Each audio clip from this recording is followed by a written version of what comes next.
Hello PIF watchers, it's Peachy here. It's been a little while, but I've been on holiday to Edinburgh, I've been working, I've been jet setting all over the place. Well, not jet setting, I haven't actually boarded a plane in my life. Train setting. But I'm back now, and here's my Ask Me Anything video. Yay! Okay, let's start it off. Okay, first one. Super Space Girl HD TV has asked, do you like Spinchbill Squat Pins YouTube poops?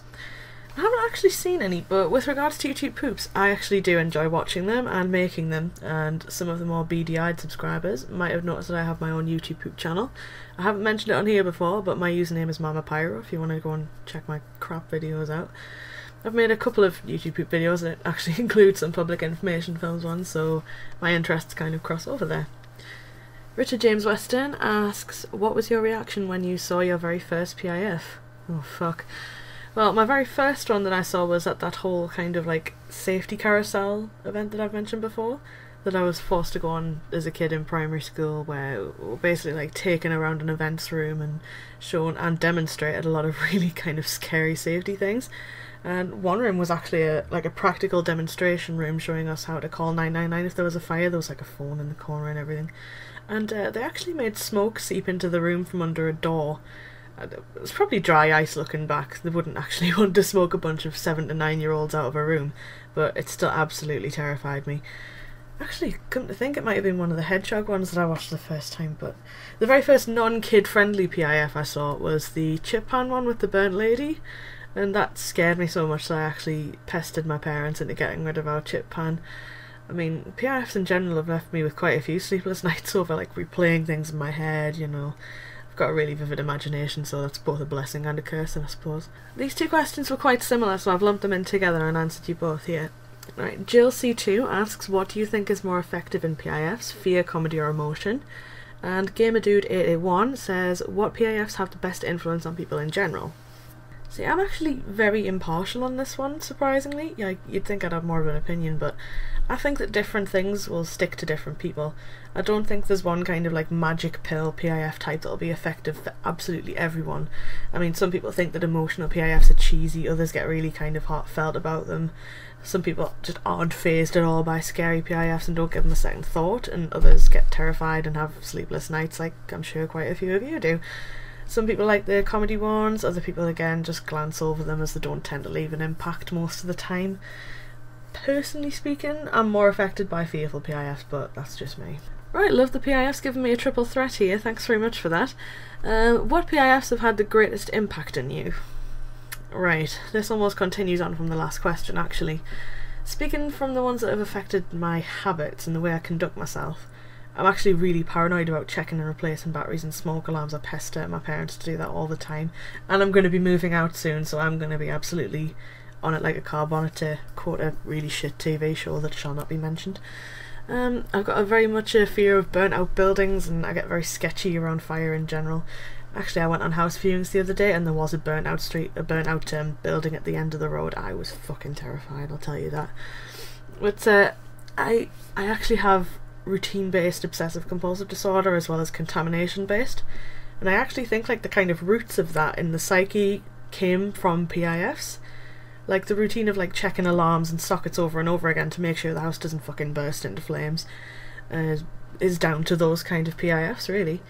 And the contamination one's due to that fucking Food Standards Agency one, where it's like the fucking black light and you see the germs all over the food and ugh. It's something quite polarising in my life, like PIFs. They've definitely left that impact in my head, but on the same time I actually adore watching them. So I'm weird, okay. Second question, what's it like to live with bipolar disorder? I know you were hesitant about asking this one, but I'll answer it as truthfully as I can. I could be comedic and funny and say, well, it has its ups and downs, ha ha ha, but I'll go with the blatant truth. It's really difficult actually. Everything's judged on a scale of like different days. There are like mania days, medium days and the low days. Mania days I can stay awake for inhuman amounts of time and just work on every single one of my projects, my brain ticking over and over and over and over, and thinking that everything that I do is going to be amazing, perfect, fantastic, even like famous. And the reality that's not going to happen really is quite often what sends you down to the other end of the spectrum, into either the kind of the grey days or just the absolutely I can't do anything right days. And I mean, from there I can have a few normal stable days, and then when the low days sink in, at my worst points I've self-harmed, I've cried for hours on end, and even the worst, like I've contemplated suicide at the absolute worst point. But I feel at ease talking about it now, because I think that if you don't talk about these things, then you can't move on from them. I think if anyone's going through similar situations in their life, it really does help to talk about them. Trust me, honestly. Things are looking up now though. I mean, I'm over 150 days self-harm clean, so woo for me. I haven't had a bad swing in a little while, but I know that I have an amazing support network around me, and if and when things do take a turn for the worse. So there you go. That's absolutely the honest truth, and you know, it's quite emotional, but again, talking really helps. What's your favourite PIF campaign ever? I mean, I know I mentioned Dumb Ways to Die in my top 10 video, but I'll actually go for a bit of a different approach, just so I'm not repeating the same thing again and again. In terms of one that I know that I could actually watch again and again and not get bored, I would have to actually say this one.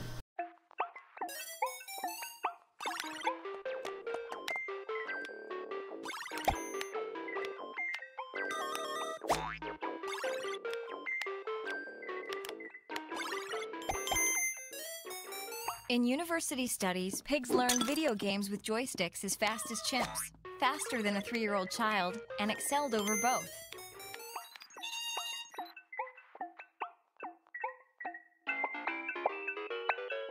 Pigs are friends, not food. I'm a bit of a pig collector. I have at least 50 plush pigs all over in the corner of my room. I've got a pig hot water bottle, I've got a pig little winged ornament thingy, I've got a pig on my keys, as well as actually a Talk to Frank keyring for any PIF memorabilia nerds that are here. Several weird plush pigs, a CD case in the shape of like a little plush pig, and just far too many pigs. So you can see why I like that one a lot. I don't like the whole friends not food kind of thing, as I'm still a meat eater and that kind of pater approach pisses me off, but you know, the sentiment's still there. And another 2 questions that were quite similar actually. I've gone through these and kind of categorised some of it. Benji H's ad reel says, when did you start doing PIF things, not just on YouTube? And the PIF guy has asked, what was the first PIF you ever saw? I'm actually glad someone mentioned this. I mean, I answered the what PIF was the first one that I ever saw, and that one was the hedgehogs and the chip pan fire one. So in terms of when did I first start doing PIF things, I actually wrote an article for my English language assignment, and I actually found it. I dug through my drawer and I found it here, and it is entitled Shockvertising, Are We Really Affected by Scare Tactics? I mean, it's a short little article, and as you can see here I've included a screenshot from the Live With It campaign, and okay, I'll read a little bit out, it's not that long. It's one of those images that once you see it you never really get it out of your head. At least that's what I thought on viewing the new It's 30 for a Reason road safety campaign from our favourite employers of shock campaigns, Think Road Safety. How times fucking change. The campaign relies solely on the disturbing image of the corpse of a boy, a victim of the haunted, speeded driver who we see trying to get on with his life. The only message, if one could call it that, see, I was a shady bitch towards Think even back in those days. In the entire advertisement, it's also interesting to note that it's shown in text form and not spoken, is that it's 30 for a reason. But what is the reason? No statistics to support the evidence, no testimonials from drivers whose actions have resulted in terrible consequences. No, it's a common thread with the Think campaigns that the televised advertisements rely on the visuals of the scare tactics approach to put their message across. Of course, looking back to the now famous advert of the little girl being brought back to life as she tells us that if you hit me at 40 miles per hour, there's around an 80% chance I'll die, we see a healthy mixture of statistics and awkward bone cracking, the language of which following the formula of if you do blank, blank will happen. If these adverts had a go-by formula outlining the general messages they portray, it would be that. I actually go on to mention a few other PIFs in the third paragraph, so I'll read this one then I'll leave it there. In a survey that I conducted in gathering a public opinion of what is a scare tactic, the majority of people agreed that the matter of government scare tactics, in campaigns such as those previously mentioned, are worst case scenarios. It isn't just in road safety campaigns that the methods of exaggeration are employed, as judged by extensive research, which involved quite a few nights of watching some rather disturbing public information films, like that wasn't a hobby of mine already.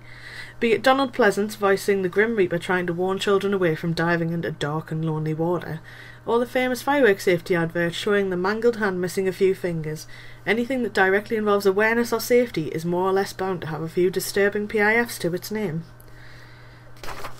Yeah, I'm not wrong, to be fair. I mean, I could have probably written it a bit better. It was a few years ago now, but yeah, so I tried to incorporate it into my education and all that research I did on my paper, and the article itself got me an A for that assignment, so I'm happy with that. Benji H's ad reel again, he gave me a triple threat again.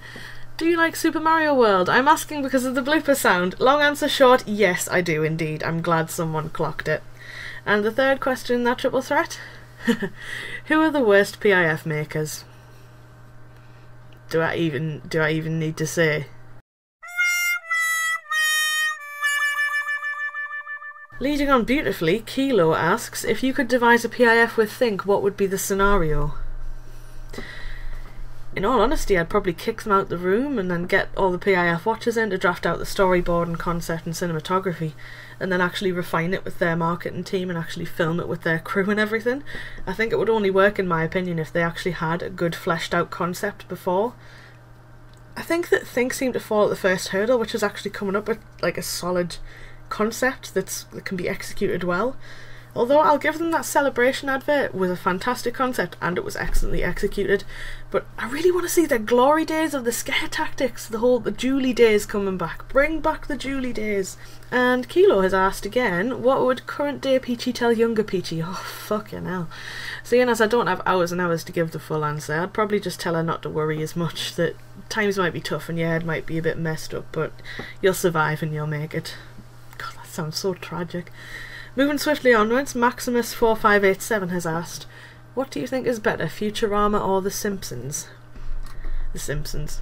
But, like, in all honesty, the older kind of 90s to early thousands era Simpsons, like, I don't really find the jokes in the newer ones too funny, and I really think that they got like more away with the kind of adult humour in the older series than in the new ones, but that's just me. I'm not dissing Futurama in any way, so don't unsubscribe from me Futurama fans. Right, another triple threat from Alessandra Facino, and first question, what do you think about St. John's ambulance campaigns? I actually think they're rather good, to be honest. I actually remember watching an episode of Downton Abbey purely to watch the debut of that Helpless campaign with the guy who recovers from cancer only to choke to death on a burger, and I was just kind of sitting there like, oh my god. All for first aid training being readily available. I think some of their courses are quite expensive though, to be perfectly honest. It should be public service to access first aid training, but I suppose they're not government funded or subsidised, so they have to find their funding somewhere, and making classes and charging for the classes is probably the way to go. Second question from Alessandra is, what PIF about drugs do you think is the scariest? This is actually a very tight tiebreaker between the whole Eki melty face man and the guinea pig one from Singapore with the guy strapped to the chair. I physically can't watch them. They make me feel really weird and uneasy and nope. And the final question from Alessandra's triple threat is, if you could make a remake of an old PIF, which would it be? No, I think everybody knows that remakes are never quite as good as the original. It's like the case with every horror film. And that's what PIFs are, kind of little mini horror films, I think. But I'd actually love to see a remake of Dark and Lonely Water. Or like, I mean, even a campaign that matches up to the effect that that one had back in the day. I mean, I'm from County Durham, if you didn't tell from my accent. And some of my British subscribers might have actually seen in the media there's been an awful lot of students falling in the river and drowning lately after nights out, or so it seems. I mean, I think people have lost focus on how much of a danger a river and open water can be if you're not careful around it, and if you don't have your senses about you, like if you've been drinking, then it's so easy to make that mistake. So yeah, I'd love to see one of those kind of campaigns come back. Sapphire Blue Girl has given me a triple threat again. I seem to be getting a lot of these. You're being very opportunistic with my 3-question limit, but I'm not complaining. How do you feel about the idea that the age of shock PIFs is by necessity over because modern viewers are desensitised to it and won't pay attention? You know, I honestly don't think that people are desensitised to it. Like, I think people could have said that about loads of different eras in time, given that like the 80s and 90s it's like the dawn of the golden age for horror films, violent television shows and the likes. It's no different really. I think there's sadly certain types of violence that you can see on a screen that people are more desensitised to, but I still think that like if you execute it well enough and it's appropriate to keep the viewer's attention, perhaps with a twist ending where it's appropriate, then that's probably the way to go with things. I don't think it's dead by any means. I'd really love to see a revival of shock kind of PIFs. I don't think there's that many on telly at the minute.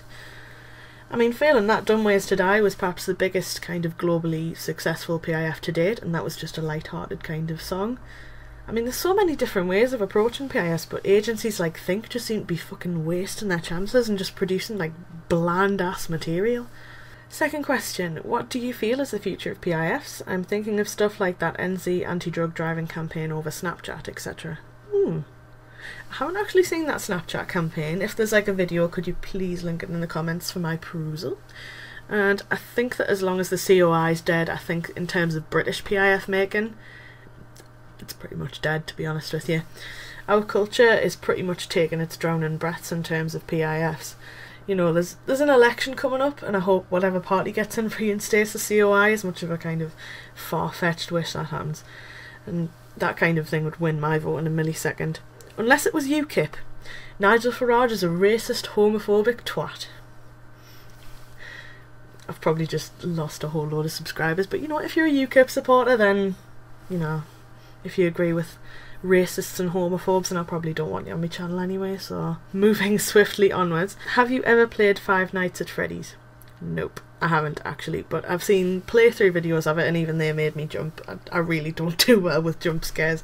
I wouldn't willingly kind of walk into something that I know is going to scare the living shit out of me, so that's a no from me. Nathan Bradford asks, what got you interested in PIFs? Well, I mentioned earlier about the safety carousel that I went to when I was younger, and I definitely think that experience threw me into the deep end of public information films in terms of getting interested. But then when the dawn of YouTube came about, this newfangled video site where you could look up anything and stuff like that, I found that accessing the films that I'd actually seen that had scared me was more out of curiosity than anything, and curiosity developed into kind of an analytical thing combined with a hobby. I mean, they're like works of art when you look at some of them. Some of them are so masterfully crafted, and they delve into elements of the psyche, and they kind of unpick some of the way that you tick and touch certain nerves just as well as feature films, I think, in some instances. So that's what got me interested in PIFs. Quite a long comment there from Asa Fisher. Let's see. You suck. I don't suck. You stuck. Oh, stuck. You stuck in a PIF world. The only way back is to get to your house, but the only options are to get a ride from the creepy guy, go across the lake but the spirit of dark and holy water's there, go through the power station, or listen to the cat who sounds like a drunk man with his throat being cut. Right. If I was stuck in a PIF world, I honestly don't think I'd make it out. You'd just have to throw the yucky faced man, the brain warehouse salesman, anything involving needles, the breaky bones girl from the Think advert, and I think I'd just kind of implode on myself and become a pure black hole of fear. But given those options, I'd probably go across the lake and bring some kind of flamethrower with me to get him the fuck out of my way. That was an interesting question. F. Coulson asks, have you seen the latest Think Drug Driving PIF yet, and if so, do you like it? I have seen it. I saw it for the first time the other day when Alex showed me it, and I'm so mixed on it. It's again one of them more kind of bland grey area ones. I mean, the whole paranoia element does rub off onto the viewer and the unease is there, but the payoff and the message just doesn't add up. I mean, at the very end where he's parked up, the police car kind of comes round the corner when he's actually parked the car, and like you think he's back at home now by the end of the advert, so what the fuck are they gonna do? He's at his home, unless they've been following him and he's been driving like a fucking maniac, but I don't know, it just doesn't really add up for me. Plus the message is just more, take drugs, just make sure you don't fucking drive. I mean, I know they're not an anti-drugs agency like Frank, but it reeks a bit of like losing in translation like the Don't Inject AIDS ones had. One more triple threat, woo woo, from Max Benny. First question, which is worse, Moment of Doubt or Peter's silent scream? Look, don't get me wrong for 1 second. I absolutely hate Moment of Doubt, but at least I had one thing going for it in Adrian Schiller. I mean, he's a good actor. Like, you can't fault his acting skills, so I'm going to have to go with Silent Scream, because that one makes me physically fucking angry. Like, Peter have the damn fucking cheek to say that human suffering is equal to a fish dinner. Get fucked, man. I mean, bullying, robbing, domestic violence is somehow on the level of choosing to eat meat. It is absolutely farcical. It's ridiculous. And, you know, I wish that Peter would somehow become animals so that I could personally choose to have my meat sourced from the former Peter animal transformation abattoir and make them into a beef sandwich myself, but that's just me. Second question, what do you think is the scariest foreign or US PSA? That is a good idea for a video, and I may actually do that in future, so I won't ruin all the answers now. There's a lot of contenders, but I will say the top one.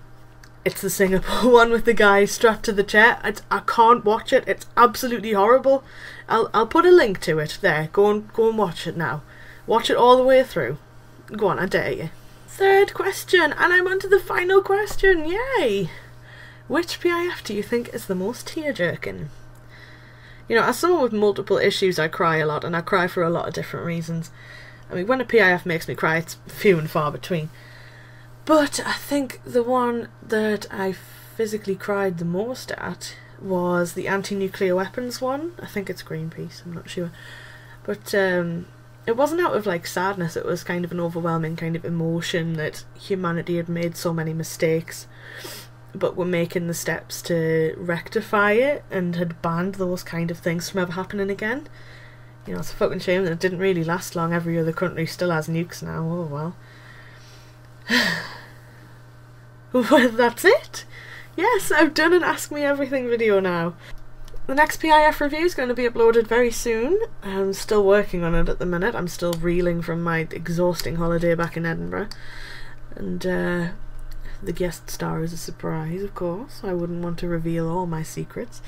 So, I will be seeing you very soon, and I hope to do more archive uploads, so you will see me generally mincing about if I'm still exhausted and stuff like that. I do try and make the effort to get a few videos out there if I can have the energy to find them. So, thanks for watching my Ask Me Everything. Thank you to absolutely everyone who cares enough to send me questions, cares enough what I actually have to waffle on about. And from me and from Lego Peachy, it's bye bye for now. Bye bye.